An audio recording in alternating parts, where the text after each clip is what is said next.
పౌలు గారు అంటారు, ఇప్పుడు నిన్ను నువ్వు అద్దంలో చూసుకున్నట్టు ఒక సూచన రేపు, అప్పుడు ఎప్పుడు ప్రభువు మన మధ్యకు ప్రత్యక్షమైనప్పుడు, నేడో రేపో ఆకాశ మండలం మీద మన కోసం రాబోతున్న ఆ దేవుడు, ఆ మహిమ గల పట్టణాన్ని, ఆయన హస్తములతో కట్టబడిన పునాదులు గల పట్టణం, సూర్యుడు చంద్రుడు అక్కడ లేని దివ్యమైన పట్టణం, ఆ పట్టణంలోకి మనల్ని తీసుకువెళ్ళడానికి యేసయ్య వచ్చినప్పుడు నువ్వు అద్దం దగ్గర నిలబడితే నువ్వు కనపడకూడదు, నువ్వు నిలబడితే యేసయ్య కనపడాలి అద్దంలో.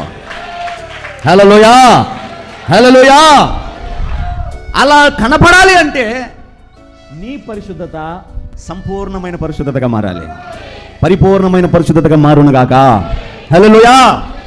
అలా మారాలి అంటే కొలిమిలో పెట్టబడాలి, కాల్చబడాలి, సుత్తితో కొట్టబడాలి. అప్పుడు నీ రూపు, నీ ఆకారం, నీ నునుపు, నీ పదును మారుతుంది.